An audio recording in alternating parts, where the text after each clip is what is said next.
Ya, oke. Untuk condition monitoring ya mungkin semua orang udah tahu ya bahwa condition monitoring kita ingin melihat parameter-parameter yang ada di lapangan supaya kita bisa mengidentify apa perubahan kecil yang terjadi di lapangan atau di industri yang menyebabkan suatu kerusakan gitu ya.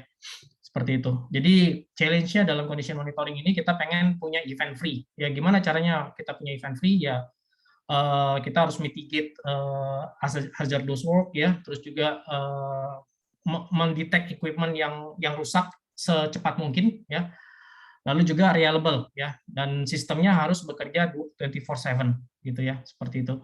Lalu juga dia bisa mendetek memprioritaskan failure detection ya, dan lain sebagainya. Lalu juga cost efektif ya, gimana cara mengambil data lalu menganalisisnya secara efektif ya, seperti itu. Ini challenge di condition monitoring: event free, reliable, dan cost efektif ya.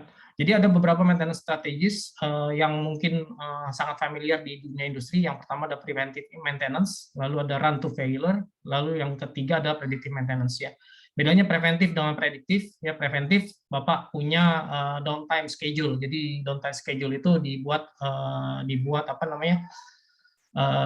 Dibuat kalendernya atau dibuat apa namanya kapan terjadi gitu ya. Tapi kalau di predictive maintenance kita sudah apa namanya mendetek isu sebelum terjadinya schedule downtime, atau kita bisa bilang bahwa kita bisa mereduce schedule downtime ya, seperti itu ya. Nah ini biasanya di dalam condition monitoring selalu kita kasih lihat PF curve ya. Ini untuk melihat common way untuk memperlihatkan behavior dari aset ya, di mana kapan dia failure ya. Cuman in real time or in real life ya, biasanya apa namanya kerusakan itu tidak mengikuti waktu ya. Kadang-kadang lagi nggak beruntung ya, tiba-tiba baru beli udah rusak aja gitu ya, seperti itu.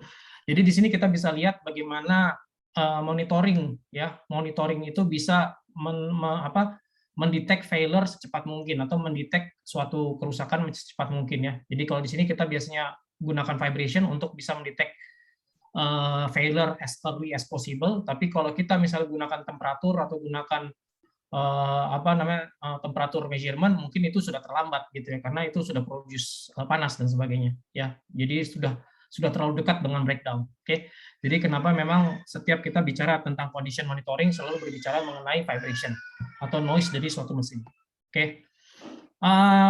Jadi ada beberapa typical condition monitoring ya. Kalau di past atau di current ya, itu biasanya 80% data collection, 20% data analysis. Maksudnya apa 80% data collection? Maksudnya kita tuh kadang-kadang apa namanya mengengage operator atau mengengage konsultan ya, untuk setiap bulan atau setiap waktu itu mengukur ya, yaitu data apa namanya waktunya sudah habis di data collection. Lalu sisanya kita melakukan data analisis. Tapi kalau kita sekarang kita menuju ke arah online monitoring ya, pengambilan data itu sudah terjadi secara otomatis ya. Lalu 80%-nya bisa digunakan untuk analytics sehingga kita bisa mempredik failure ke depannya, seperti itu. Ya. Nah, untuk di condition monitoring system yang kita akan bicarakan di sini ada beberapa yang saya ingin ambil ya. Yang pertama adalah sensors ya. Kasusnya mungkin di sini lebih ke arah turbin karena dia critical. Lalu juga balance of plant asset ya. Walaupun nanti sebenarnya saya juga udah tanya Pak Helmi, memang di sana di mana di SBI ada turbin, nggak ada ya turbin. Jadi bisa maksudnya ini cuma contoh aja karena turbin itu kritikal biasanya kalau di lapangan. Oke. Lalu monitoring sistemnya seperti apa, lalu IT infrastrukturnya siapa mana. Jadi di sini ada dua bagian, yang pertama OT, Operational Technology, yang kedua adalah IT, Information Technology. Ya. Ya, aset udah ngerti lah ya. Jadi aset-aset di lapangan ada pump, ada motor, ada fan dan sebagainya. Ya, ini saya lewatin aja. Lalu methods untuk monitoring aset ada banyak gitu ya. Jadi ada vibration analysis, ini ada motor current signature analysis ya. Jadi di sini kita ngetap apa namanya signal current dan signal current dan voltage dari suatu motor atau pompa ya. Jadi kita lihat dari segi apa namanya power efficiencies ya, lalu total harmonic distortion di power sendiri, dan mungkin yang lainnya gitu ya. Tapi untuk dilihat signalnya saja. Ya. Yang kedua, electromagnetic signature analysis, ini biasanya dipakai untuk mengukur behavior dari suatu transformer atau barang-barang di elektrik ya, yang dia bisa mengeluarkan elektromagnetik ya.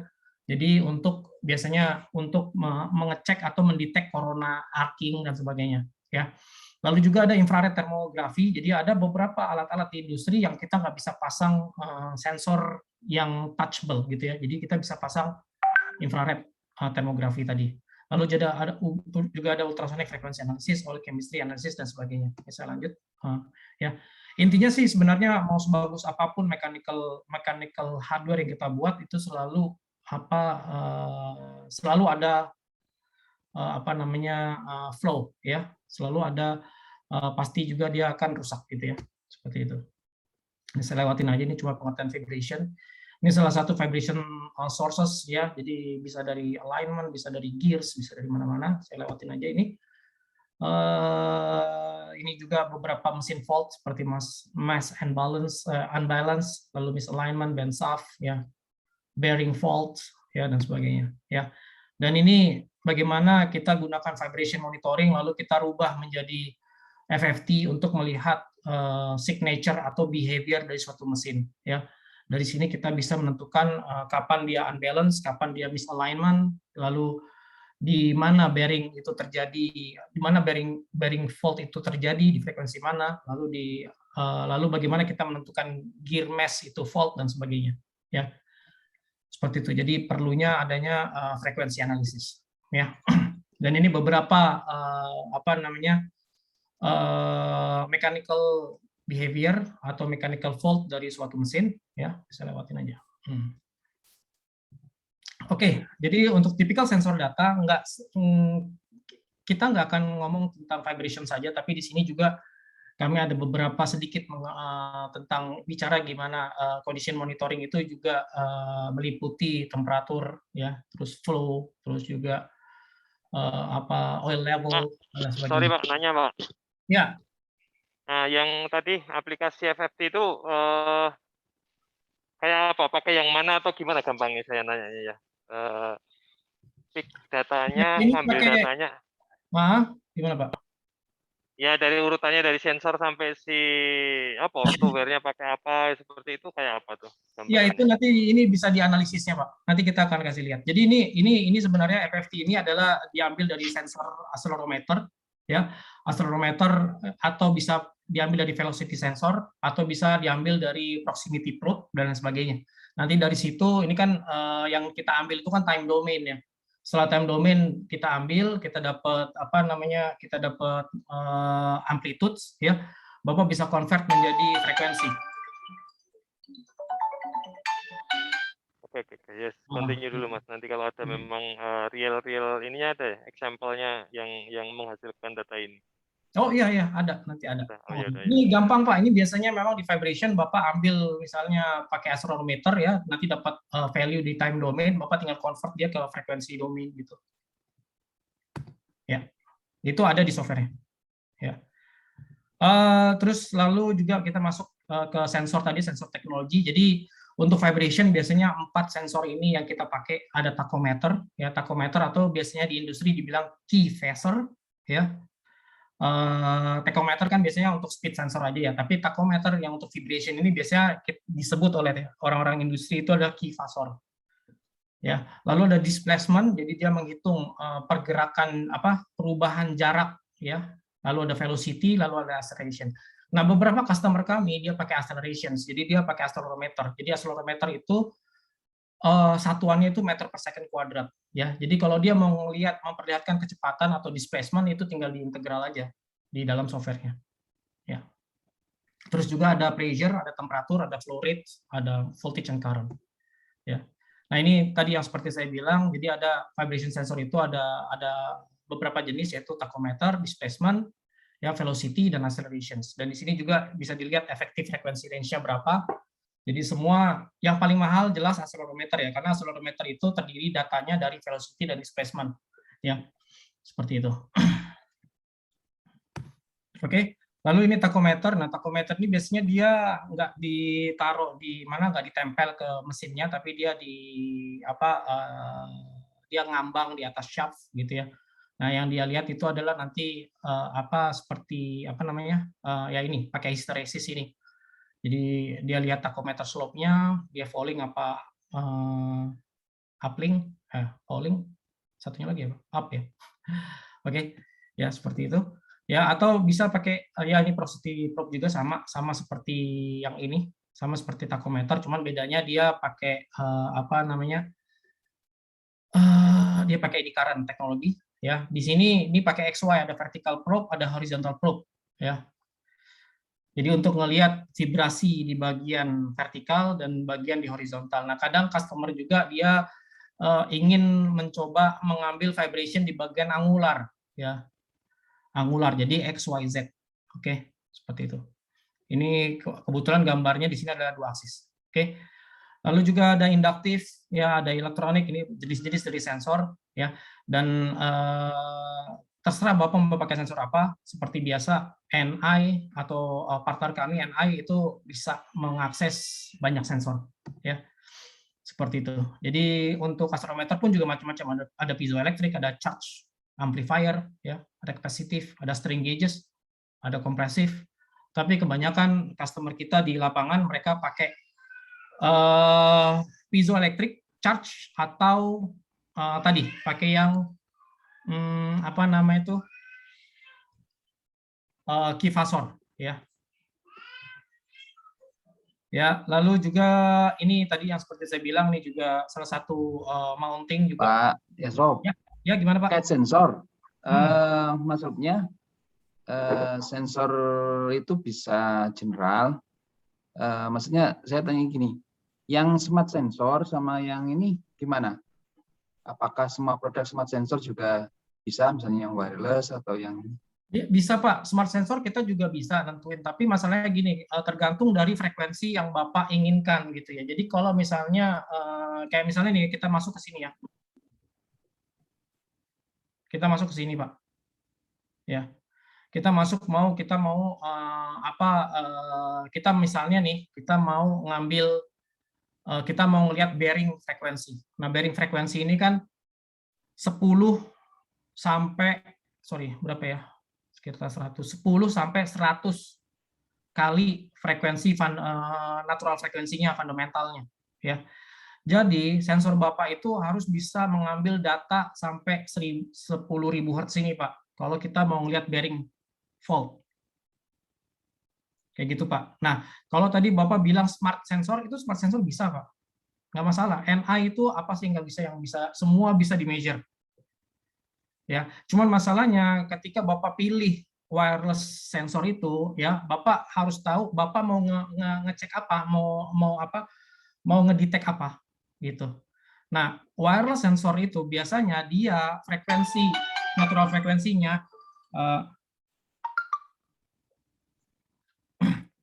frekuensinya itu dia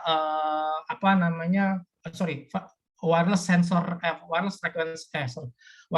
itu frekuensinya biasa rendah Pak, gitu, karena dia pakai wireless gitu. Jarang ada wireless itu yang bisa untuk dynamic measurement. Kalau untuk static nggak masalah, jadi Bapak cuma ngelihat vibration level itu oke. Ya, seperti itu ya. Jadi kita bisa lihat di sini, kalau kita ini salah satu contoh mesin ya, dia punya banyak sensor ya. Nah, ini semua sensor ini kita bisa ambil aja. Ya, kita bisa ambil. Nanti kita bisa set sensor apa yang kita pakai. Apakah itu mau smart, apakah itu mau pakai yang lainnya, apakah pakai accelerometer atau pakai temperatur, itu tuh nanti bisa, Pak. Gitu, Pak. Ya. Saya masuk lagi ke tadi mah. Oke. Ya, jadi static measurement contohnya apa? Kayak temperatur itu static measurement. Kalau vibration itu kita sebut sebagai dinamis ya, karena kita tadi frekuensinya mainnya nggak cuma di rendah tapi juga di tinggi. Tapi ini tergantung dari aplikasi Bapak ya.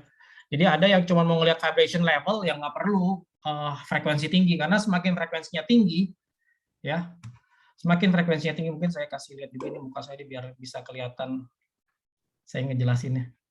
Ya, semakin dia frekuensinya nggak bagus tapi ya.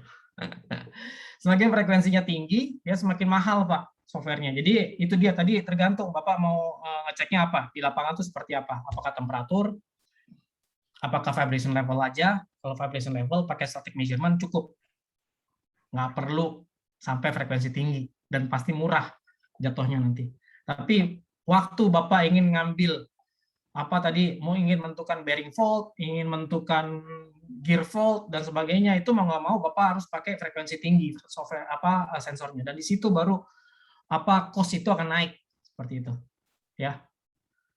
Jadi ini yang saya mau bilang bahwa di NI itu ada namanya series modules, nah itu bisa mengcover banyak sensor ya. Ya, contohnya di sini misalnya di sini ada ini pompa ya. Di sini ada, saya kecilin ini. Di sini ada accelerometers, ada speed, ada temperatur, ada 4 sampai 20 mA ya. Nah, ini pakai accelerometers beda modul, speed beda modul, temperatur beda modul, 4 sampai 20 mA level juga beda modul gitu ya. Ya. Jadi di sini tadi seperti ini saya balikin lagi ke sebelumnya. Sensor itu macam-macam ya, untuk condition monitoring ya ada vibration sensor, ada oil sensor, ada leak detection sensor, ada pressure sensor, ada temperature sensor ya. Seperti itu. Nah, ini sebelum saya masuk ke Insight CM-nya, Pak. Ini sebenarnya ada videonya, jadi mungkin bisa dilihat dulu videonya.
Arif.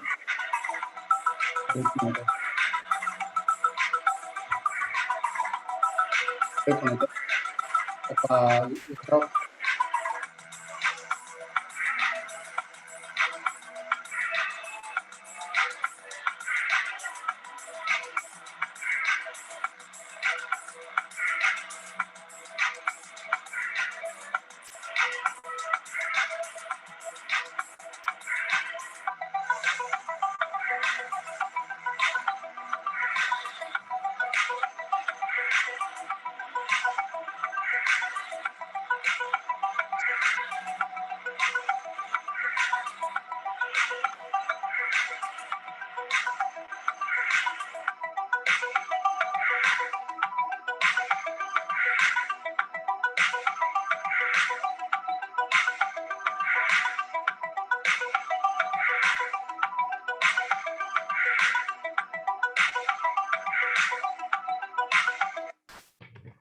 Ya, jadi itu demonstration untuk Insight CM, di mana tadi memperlihatkan gimana Insight CM itu bisa memperlihatkan semua aset dalam satu page ya. Tinggal kita nanti setting page-nya apa namanya location-nya di mana, lalu nanti dari location dia ada beberapa aset, dari satu aset dia bisa punya banyak sensor yang dimonitor ya. Apakah itu vibration yang bentuknya dynamic ya.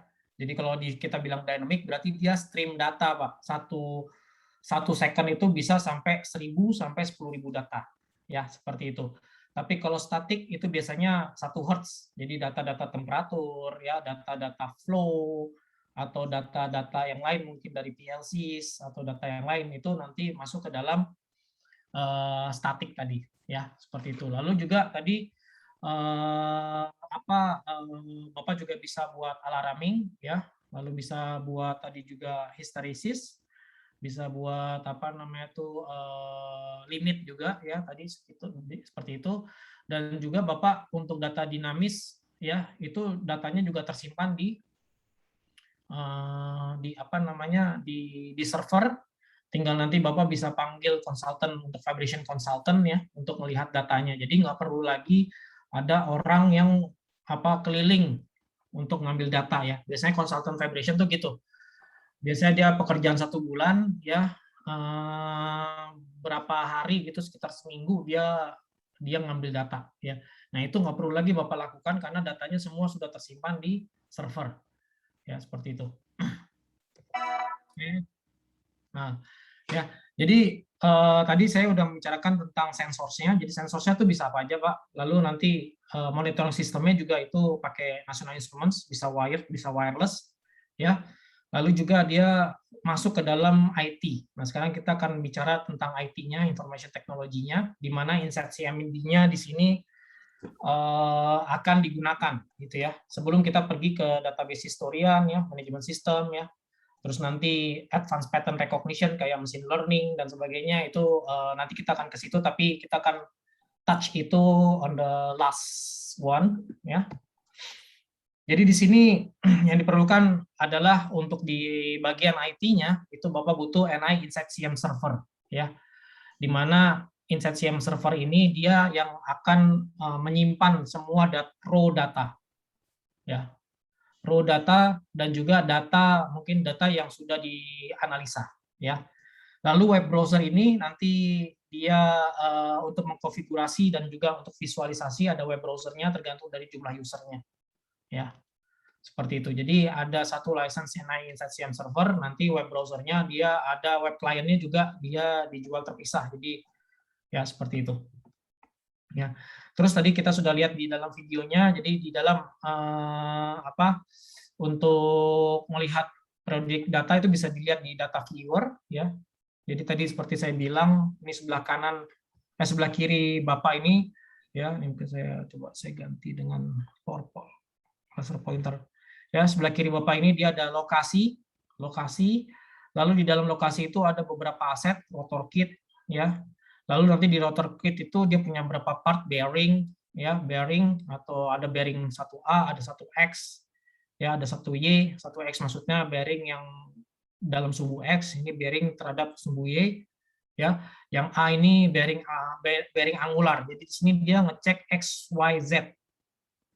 Ya, nah ini dicek semuanya. Ini yang bawah ini raw data, ini yang streamline tadi, yang saya bilang dynamic data, ya. Lalu dari dynamic data ini time domain, Bapak bisa buat analisis di FFT, ya, FFT karena setiap mesin yang bergetar itu dia excite suatu vibration, ya. Bearing dia excite vibration, chassis dari mesin itu excite vibration, ya. Selain dia muter juga ya, muter itu kan fundamental frekuensi. Contohnya misalnya kita punya AC motor dia berputar di 50 Hz. Ya, 50 Hz ini dia akan berputar, tapi dia juga akan menggetarkan yang lain, yang kita sebut sebagai resonansi. Ya, menggetarkan yang lain. Apakah itu bearing, apakah itu gear, apakah itu chassis. Ya, lalu gimana kita bisa tahu bahwa ini getaran dari chassis? Atau bagaimana kita mengidentifikasi mana yang dari mana getaran terjadi, maka itu kita butuh FFT ini, Pak. Ya. Dari FFT ini kita bisa tahu misalnya 10 kali sampai 100 kali dari natural frekuensi yaitu 50 Hz, berarti itu adalah bearing fault. Ya. Nanti 10.000 sampai seterusnya atau 5.000 sampai 10.000 ya, itu berarti gear mesh dan yang sebagainya. Kalau dia masih di low frekuensi, di sekitaran natural frekuensi, itu biasanya cuma misalignment. Ya, misalignment atau yang lainnya. Ya, seperti itu. Jadi nanti kita perlu untuk mengukur FFT ini. Nah, FFT ini didapat dari mana? Dari raw data ini, Pak. Ada raw data X, ada raw data Y, diubah menjadi FFT. Ya, seperti itu. Nah, yang atas ini dia ini kecepatan ya. Kecepatan dari apa? Kecepatan dari apa namanya motornya. Oke. Oh, sorry, RMS. Maaf, RMS. Ya. RMS berarti levelnya, amplitude-nya, sorry, amplitude-nya. Ya. Amplitude, vibration amplitude, ya. Nah, kalau Bapak hanya prediction monitoringnya hanya melihat di bagian level, ya, Bapak nggak perlu lagi ini, nggak perlu yang bawah ini dynamic, dan sensornya Bapak bisa cari sensor yang dia low frekuensi rendah gitu. Cuman kalau misalnya terjadi kerusakan, misalnya terlihat dari level ini, itu biasanya sudah terlambat Pak untuk kita melakukan rectification, ya, melakukan perubahan atau melakukan supaya tidak terjadi fault ke depannya, itu sudah terlambat. Nah, biasanya customer itu dia melihat di raw datanya ini untuk dia memprediksi, ya, kira-kira kapan dia harus ganti bearing, kapan dia harus melakukan maintenance. Seperti itu. Ya. Lalu juga untuk yang lainnya pun juga ada run up and cost down, ini banyak kan dipakai di mana, di turbin tadi ya, yang bukan periodic, maksudnya sinyalnya tuh bukan sinyal AC motor gitu yang dia speed-nya nggak berubah-ubah ya. Nah, di sini juga ada analisisnya yang lebih advance seperti waterfall ya. Dia ngelihat antara peak to peak, dia juga ngelihat frekuensi, dia juga ngelihat time domain jadi satu ya. Lalu juga ini shaft center line ya. Shaft center line ini untuk ngelihat sebenarnya center line dari shaft itu berubahnya seberapa besar ya. Nah, shaft center line ini bisa menentukan kapan Bapak harus mengganti bearing dan sebagainya, atau ada kerusakan nggak di misalignment dan sebagainya, itu bisa dilihat dari sini. Ya. Nah, ini gimana gimana Insight CM itu bisa memberikan bisa melakukan detection. Ada dua caranya metodenya. Yang pertama adalah dia bisa pakai pattern matching. Jadi pada waktu Bapak membuat pabrik itu signature-nya dari pabrik yang baru itu atau mesin yang baru itu diambil dulu. Nah, itu sebagai database mesin yang benar. Gitu, ya. Nanti berjalan along the way, Insight CM dia akan memonitor, lalu dia akan melakukan pattern matching dengan pattern yang sudah kita punya. Itu yang pertama.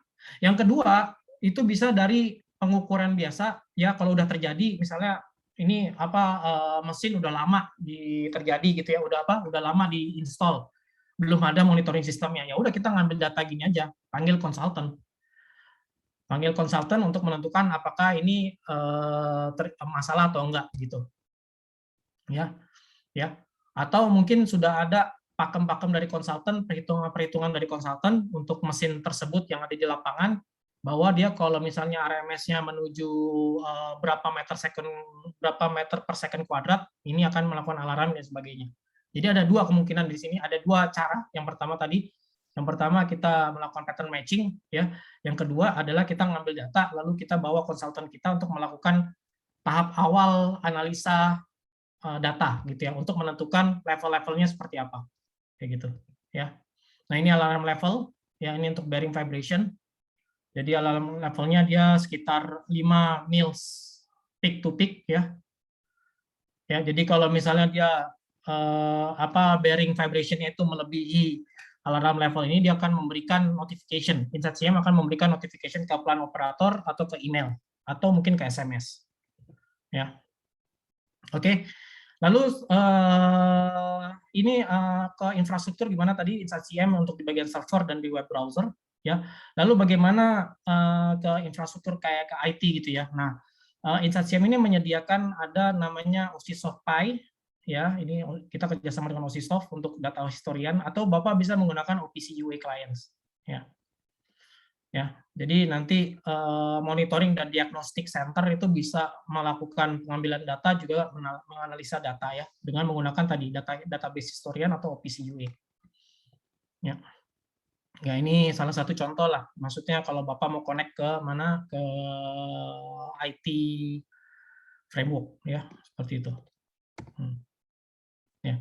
Lalu juga Bapak juga bisa melakukan misalnya predictive analytics ya secara di cloud gitu ya, bisa pakai Instep Prism atau GP ETA Pro, efficiency monitoring dan thermal modeling ya.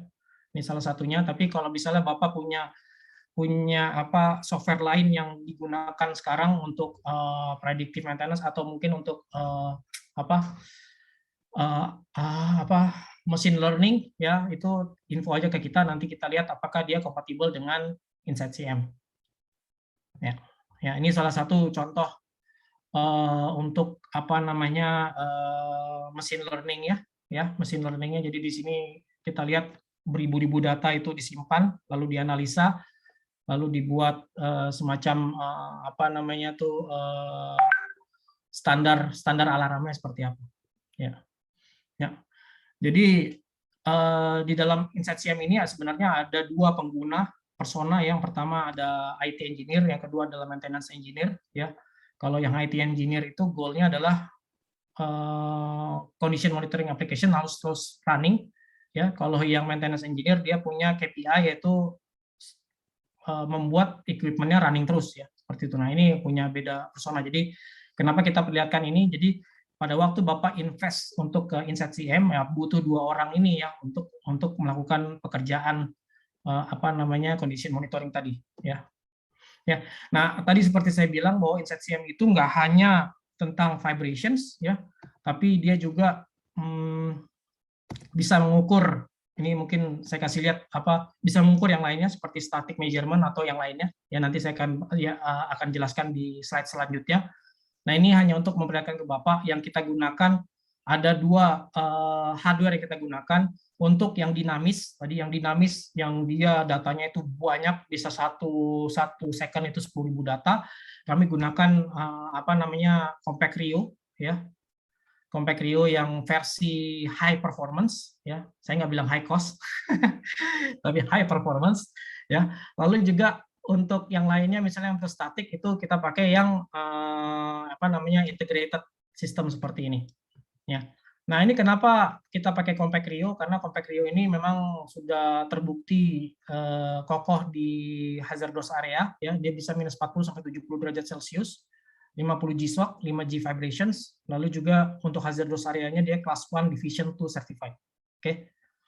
Saya lanjutin lagi, dan tadi seperti saya bilang nggak cuma tadi untuk vibrations, tapi Bapak misalnya ingin mengukur tadi oil level 4 sampai 20 mA ya, terus habis itu temperatur ya, Modbus ya, dan lain-lainnya, atau thermal imaging, IP surveillance, kamera. Nah, itu bisa masuk semua dalam Compact Rio. Jadi dengan satu platform Bapak udah bisa mengambil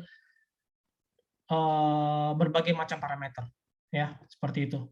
Nah, static measurement ini tadi seperti saya bilang bahwa ada pressure, ada temperatur, ada flow rate, voltage and current ya, itu bisa masuk dalam Compact Rio. Nah, ini yang menurut saya bagus dari InsightCM ya. Jadi misalnya Bapak punya pompa yang dia submersible ya di dalam water atau di dalam suatu liquid dan sebagainya. Nah, itu kan kita nggak bisa pasang vibration sensor ya. Nah, kita bisa gunakan apa nih namanya motor current signature analysis. Jadi di sini Compact Rio atau data akuisisi ini connect ke voltage dan connect ke current, voltage dan current ya. Dari sini dia akan melihat wattage-nya atau kapasitasnya ya, apakah ini kapasitasnya melebihi dari yang ratingnya. Lalu juga dia melihat total harmonic distortion, karena memang harmonik dari suatu voltage atau current dari suatu motor itu berbanding lurus dengan vibration ya, seperti itu. Jadi dilihat itu. Jadi dari sini kita bisa menentukan rotor bar damage ya. Rotor bar damage ini sesuatu yang nggak bisa dimonitor oleh vibration ya, sama vibration sensor ya, hanya bisa dimonitor oleh electrical signature ini ya. Lalu misalignment ini kan bisa dimonitor tadi dengan vibration sensor, eccentricity ya, mechanical looseness, bearing problems, ini semua bisa didiagnos menggunakan ini voltage dan current ya. Bedanya kalau vibration tadi mungkin saya ulang, kalau vibration dia pasang sensor accelerometer di sini, pasang sensor key phasor atau pasang yang lain-lainnya, velocity, displacement di sini. Tapi kalau kasusnya motor atau pompa ini dia submersible atau di dalam air kan nggak bisa kita pasang sensor. Makanya kita gunakan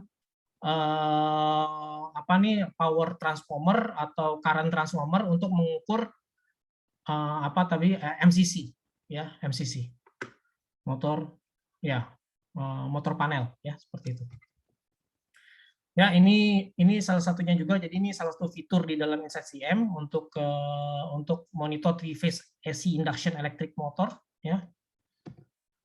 Ya, apa aja yang bisa didetek ya, ini macam-macam, ada RMS, ada phase, magnitude, motor line frekuensi, unbalance dan sebagainya. Ya. Lalu yang lainnya juga fitur apa InsightCM ini juga bisa dihubungkan ke thermal kamera. Jadi ini kalau misalnya Bapak ada aset-aset yang nggak bisa disentuh sama sekali disentuh oleh sensor ya, sama seperti sebelumnya, ya ini bisa pakai kamera. Dan dia suatu yang panas gitu ya. Nah, ini bisa pakai kamera. Jadi dia ya, apa namanya? Mengidentifikasi problem itu dari vision system. Ya. Lalu yang terakhir juga ini untuk di transformer. Jadi ini yang tadi seperti saya bilang di awal bahwa dia ada untuk mendetek di barang-barang di elektrik ya. Ini cuma ditempel aja sensornya. Jadi untuk melihat arcing yang ada atau corona, gap discharge, partial discharge, noise atau sparkling di suatu transformer. Ya, kayak gitu. Jadi ini untuk memonitor EMI ya, EMI electromagnetic interference dalam suatu transformer atau equipment yang dia punya barang-barang di elektrik. Ya. Nah, ini hardware-nya. Ya, jadi itu tadi seperti saya bilang bahwa InsightCM ini komplit, Pak, ya. Dan dia juga bisa kerjasama dengan sistem di luar ya, dengan menggunakan OPC UA tadi dan lain sebagainya. Terus juga dia bisa juga ke Modbus tadi ya, dan lain sebagainya. Jadi yang disediakan oleh InsightCM ini termasuk wide dan mengcover semuanya ya. Atau misalnya dia untuk mengambil data dari equipment lain itu juga bisa ya, seperti itu. Ya.